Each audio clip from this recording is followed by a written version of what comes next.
Hello, everyone, and welcome. We're doing episode 2 of our WTF image reviews. We're delighted for you to join us. My name is Tony Colangelo, and I'm here with my good friends, Wayne Capilli and Fraser Almeida. Hello, gentlemen. Hi, guys. Morning. So we've been really looking forward to doing and continuing these image reviews.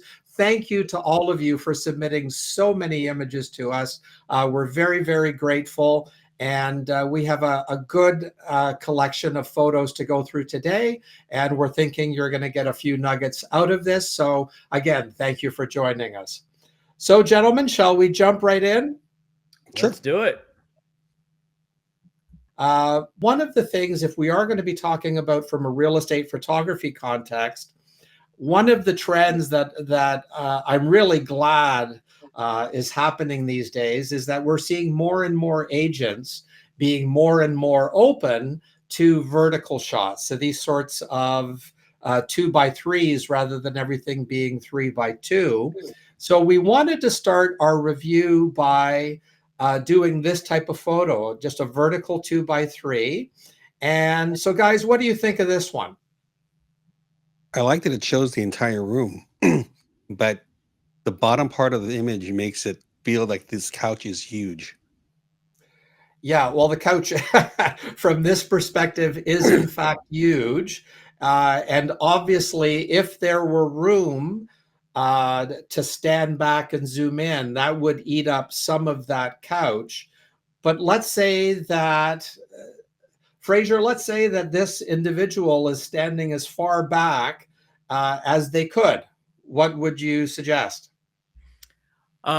Just because of that relationship of the camera to your composition, I think if you had no choice and this is what you had to do, what I would deliver is a cropped image so that you don't get that so much distortion on the bottom of the frame. You know, we can cut out some of that couch. We don't need to see that full entire couch.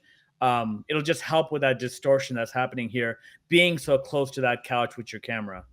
Right, right. Okay. And Uh, also, it's also because of the foreground. And if you can't get it back any further, one of the things that makes it look bigger is that small little tables. Take those kind of elements away from there so our eye doesn't go directly to the foreground of the picture. yeah. And so, in other photos that we'll be reviewing today, we're going to be bringing up that point.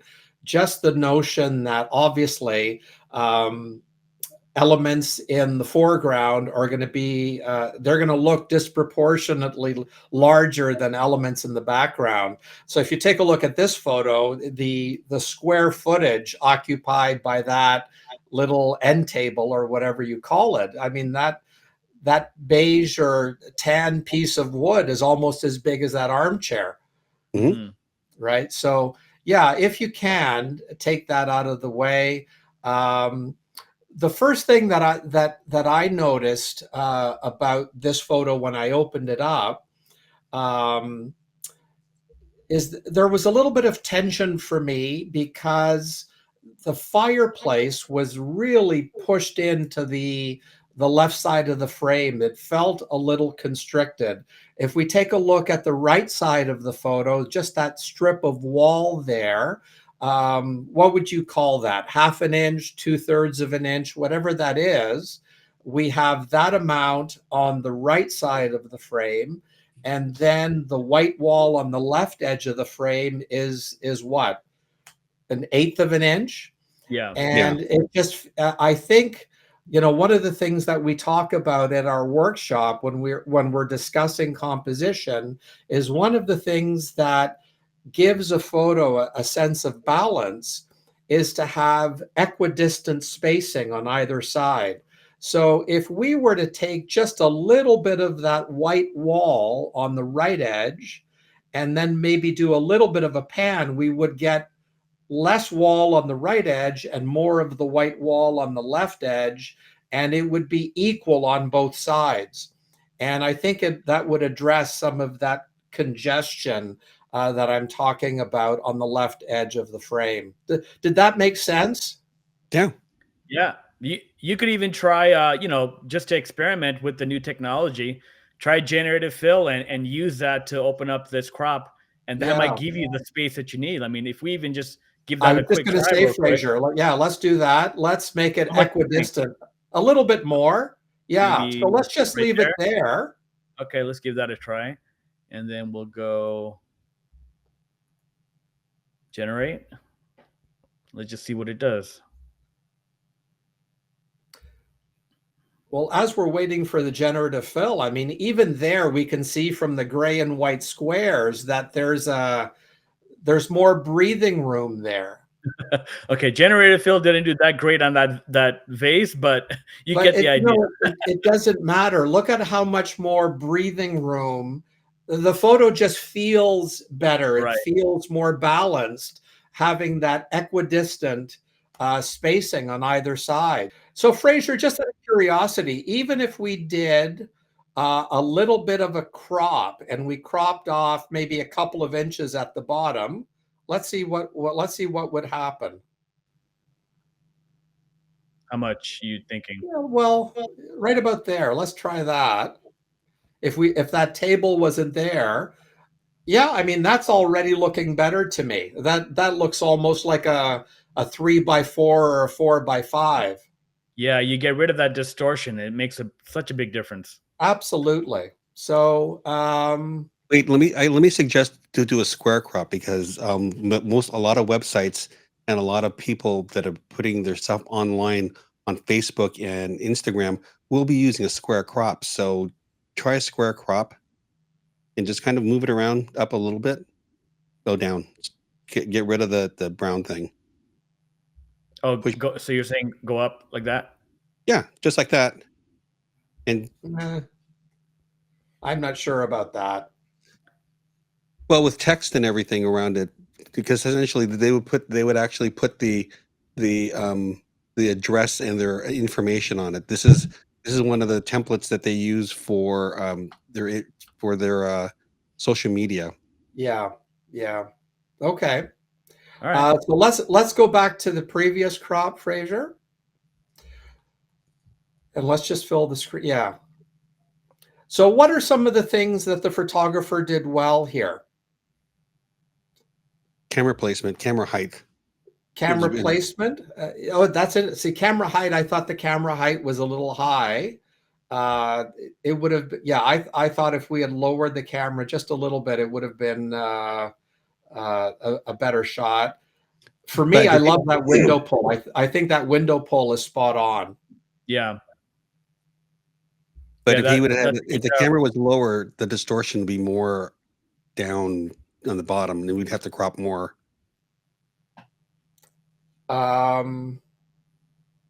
Well, I'm not sure about that, but okay, let's in the interest of time, let's go with that. Okay. I think the window pull is absolutely spot on. Did a really nice job with that. It looks realistic. What else? Fraser, what do you like about this? the light itself feels good. Like between the inside and outside, it feels good. Like we've seen images before where the window pull is so hard that it's a big contrast of the inside and outside. This Yeah, feels nicely balanced, and I like that. yeah, Only one thing that kind of throwing me off is these throws. I would have either picked one or the other. I don't know. To my eyes, it's bugging me having both of them there. It's just, I mean, like that. But yeah, one or the other, I think I would have kept it. Just having them two there, it's a little bit too much for me. yeah. Okay. But otherwise, I think this is a usable shot, a nice little crop, and it's definitely usable in my eyes. Yeah, no, I think the photographer did a very nice job. On the whole, a lot of things to like about this photo. Okay, so let's move on to the next one. One thing is flash placement. He really used the second floor really well.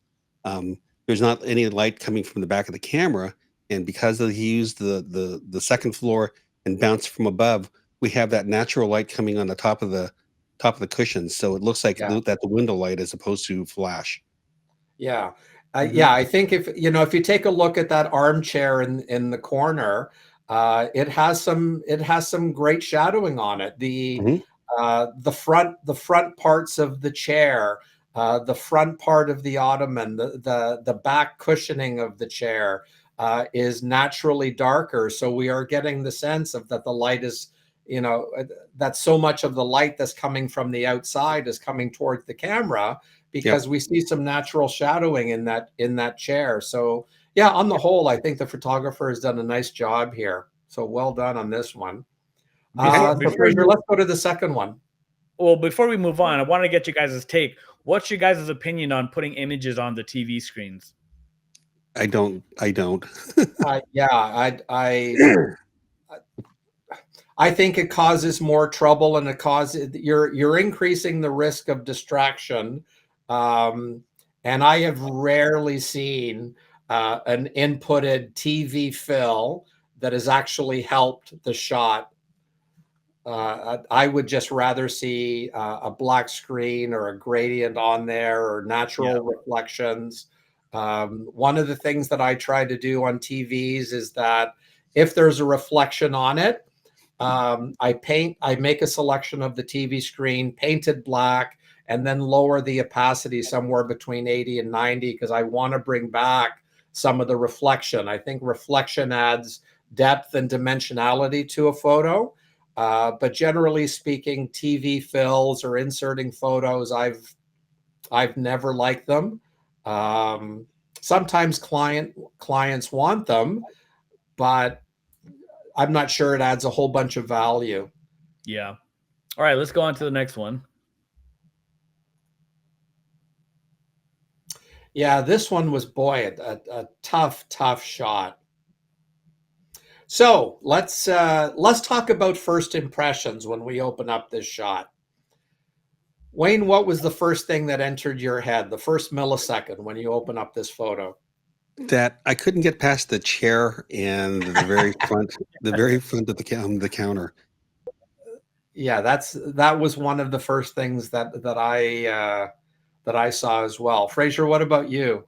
Yeah, no, that is just stopping me. Like, it's a visual stop. I can't get past it. Like, just take that. If you just take that chair out, you solve so many problems. I mean, that's just one thing. It becomes a different.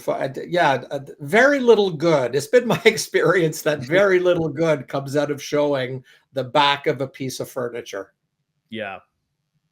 The first thing that, and I got to hand it to the photographer here. This is, it's one of the challenges, and I think one of the reasons why we picked this photo is highlighting the challenge when the room is set up in such a way that the things in the room, I mean, we're doing what appears to be a centered one point, centered on the island and the pendant lights, but the rest of the room doesn't kind of feel balanced and centered and symmetrical.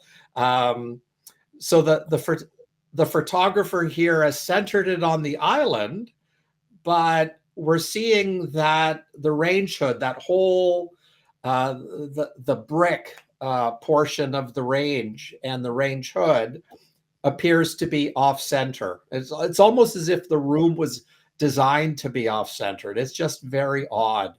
Mm-hmm.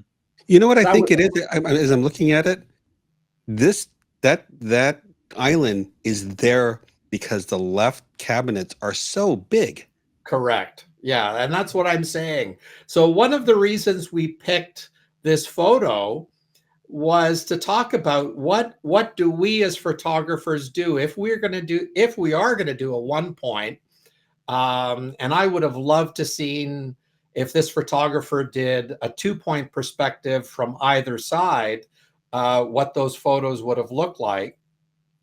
But if we're going to do a 1 point, and it's going to be a centered 1 point, what do we center on? This is a challenge in an off-center room.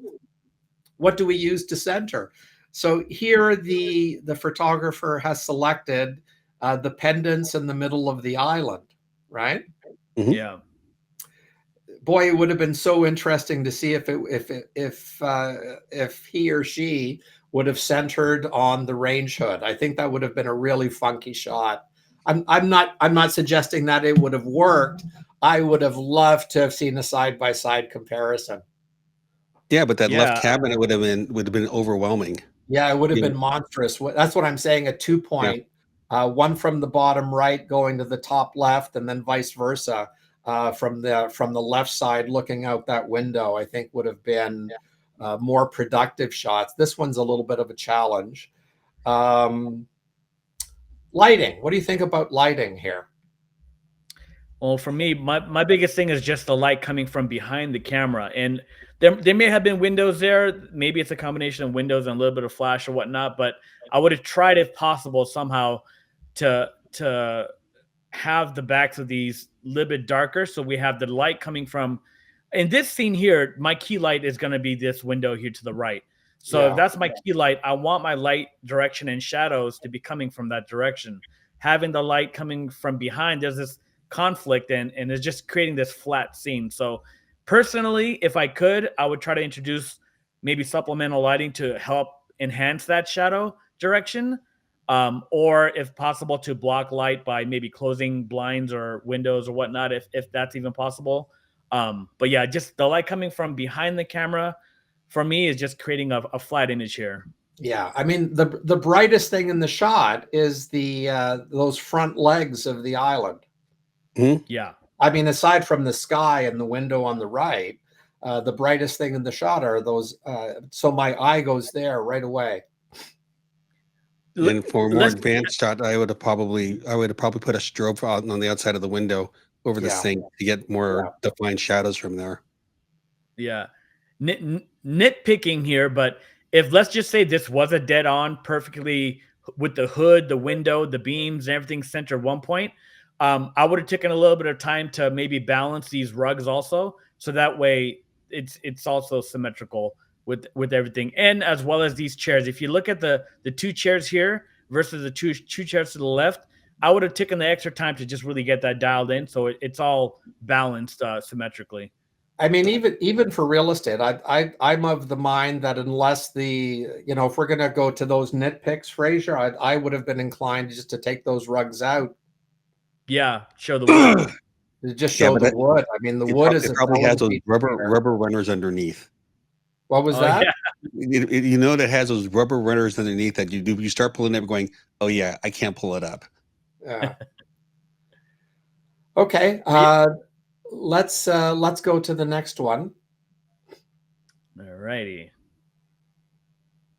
This one here. This is one of those shots.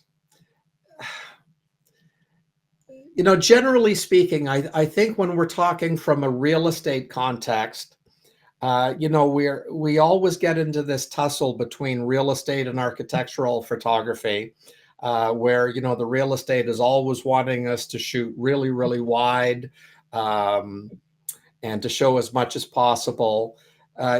Here, it's very interesting. In this particular shot, I think the goals of the architect and the goals of the real estate agent are, in fact, one. They are the same goal, and that's to show this house, this structure, this part of the house anyway, in the context in which it's sitting. And I mean, I look at this photo and we have, gorgeous mountain views. We have clearly a pond there of some sort. And it becomes, I mean, to my eye, it becomes a shot about a really, it's an unstaged outdoor dining room set.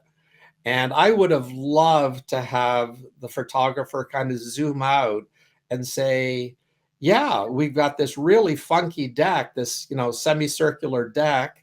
Um, let's see what I'm looking out to, because that's going to be the selling feature of the deck, right? Yep. Mhm. And actually, really, like you said, to zoom out and recrop it so we have more on the right side, so I can see more of the lake. Because as it is now, I'm looking at it's a nice mountain view. It's a nice range, but just that little hint of water on the side, I want to see more water. Yeah. So the reason I was bringing up, the architect's perspective, or the architect's needs, and the real estate photographer's needs, the real estate agent's needs are the same here, and that is, uh, for the prospective buyer, if we are talking about a real estate context, what am I getting? You know, I'm seeing this zoomed in version of that hill and the mountain in the background and just a hint of water. I would love to see more. Yeah. And I Even think, if go ahead. no, you go. I was going to say, even just height. Like if you notice here on the right, the edge of where the water meets the land is it's about right here. If you could just even raise it up, if this was the composition for whatever reason, if you could just raise it up, you would get a lot more water around this curve, just to see more of it too. But I do like what Wayne was saying, was just angling it. Another thing would be interesting too is to playing with the reflections. Like if you look at the glass here, maybe another idea could have been even looking towards the house itself and getting some of that reflection with the water in there and being higher elevated. I don't know. I'll be playing with different compositions here because there's potential here, but I don't think this is the one that's the one that's gonna really represent this Yeah. well. Another thing that bugs me here. Is this vase. Like I would have just picked it up and moved it. Or You know, like it's just that my planter, eye. you mean? What's that? The planter. It's not a vase, really. Oh, I mean, sorry, the planter, right? Yeah. This planter, I would just move it out of the way, and then another one more thing. Depending on, like I said, I don't know if this is a real estate or design or whatnot. This back of this chair or the seating area, I would have maybe try to flip it, put this on the back, and these two chairs in the front, so you don't get this hard stop here visually. Hmm. Maybe that could have helped just like pull your eye in and not be stopped right here at the back of this. But yeah, there's a couple things that I noticed. Yeah. So the whole idea of, yeah, we're always talking about zooming in more, zooming in more. This is one of those situations where zooming out probably would have gotten us a better photo here. Hmm. So while we're being nitpicky and doing all these changes, while I'm here and I'm looking at where the sun is, this would have made a great dusk shot with widening it, making it wider, and seeing more water. This would have been a Yeah. great dusk shot. Oh, yeah, without question. Yeah, there's a lot of potential here that I think we're missing from such a zoomed in shot. Okay, so we've talked about this one. Let's go to our last one. Okay. Nice place. I like Off it. the bat, this feels good. It feels right. Like I don't. Nothing is conflicting. Like the window, the interior, the balance feels really good so far. Except for the Well, big arm of the chair in the bottom right hand Right. corner. yeah,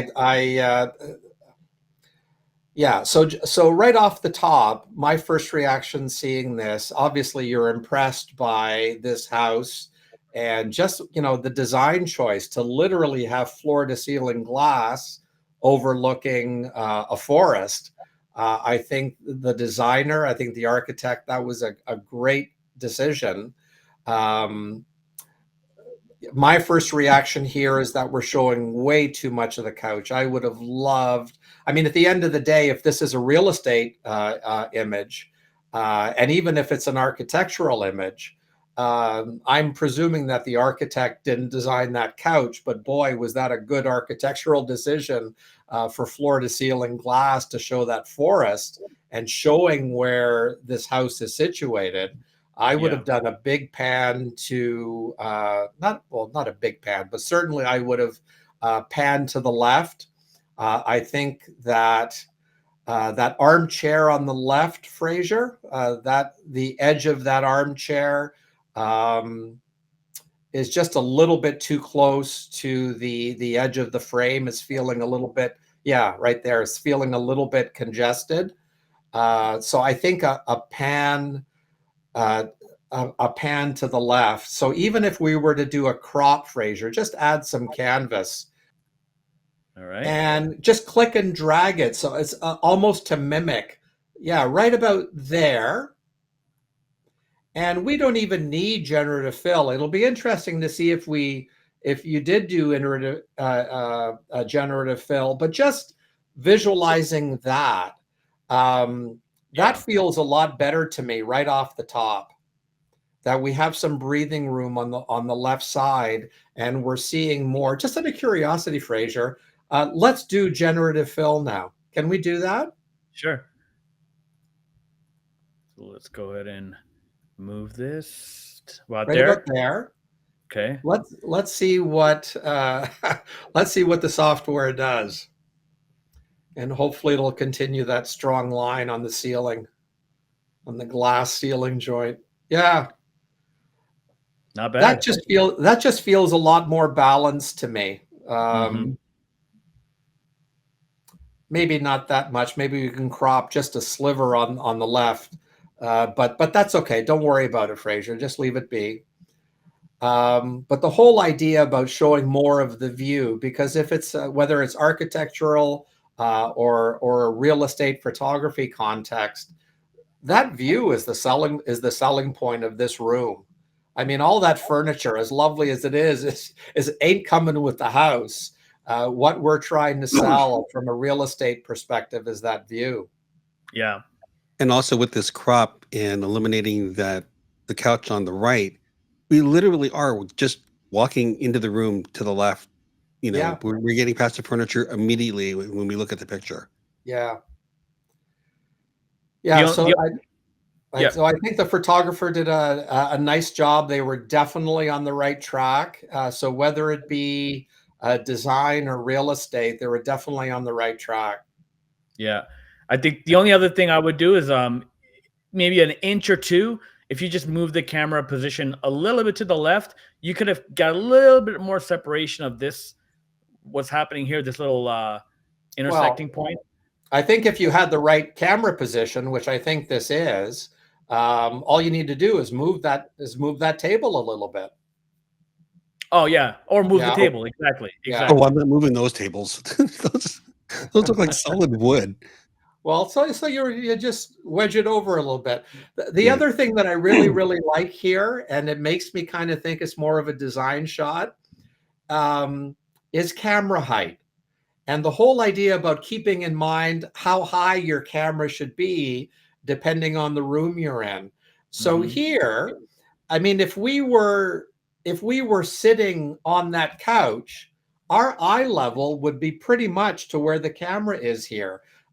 Given that the primary purpose of this room is to sit down and enjoy the view or talk to friends sitting with us in the room, I think the camera height is spot on here. I think that one of the things that the photographer has done really, really well is lower the camera height for the use of the space.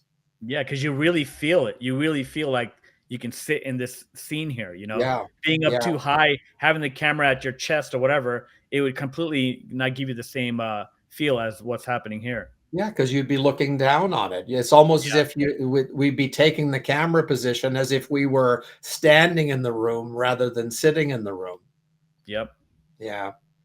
So anyway, that's it, guys. We're going to be back soon with another one of these image review videos. We hope that you got lots from the 4 images that we reviewed today. Thank you again for joining us. Please keep submitting your photos. We're going to continue doing these image reviews, right, guys? Yep. Of course. And we look forward to having you back at our next one. So thank you for joining us. Thank you for submitting the photos, and we'll see you next time. Bye, guys.